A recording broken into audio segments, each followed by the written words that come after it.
Amaso hejuru. Hano huzuye imbunda. Huzuye imbunda. Uyu mugore afite ahantu yateguye kukirwa. Arabanza bamanuramo hano hasi. Icunge. Uyu mugore n'umurara ntasanzwe dore ahantu yateguye. Come from. Ibintu byose byaturutse. Kuba ari ibintu bihenze. There. Mostly there.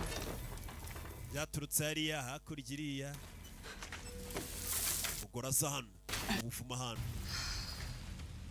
Ni muri akazi. That horrible man. Uriya mugabo mubi nini? He's so good at killing people. Kuki nabonye umuhanga mu kwica abantu? His name is Francisco Uriya Connor. mugabo bamwita Francisco Connor. He was a colonizer for the East India Trading Company. Uriya mugabo yari umwe mu bakora n'ibicitwa East India Trading Company. Notorious buccaneer. Uriya mugabo umujura ruharwaho ku mazi mu kwiba. Like the ones in my book. Aba bandi tujya dusoma mu bitabo bano ba pirate cyangwa se uyu mugore we ashobora no kubita ngo ni Bukaniya n'ubundi byose bisobanuye kimwe. N'ubundi ni ba bajura bo ku mazi. Barabona nizikari imigani yo mu bitabo. Real pirates and murderers. Aba pirate ba nyabo ba ari abicanyi. Not heroes. Ntago baba ari intwari. Uyu mwana mu bitabo bagiye bamubwira ngo abapirate bano ba pirates bo ku mazi ngo babaga ngo ari abantu beza ariko mu bitabo niko bavuga ariko mu buzima busanzwe bari abicanyi. Those poor buggers we left in the swamp. Bakorina. We be expecting extra coin.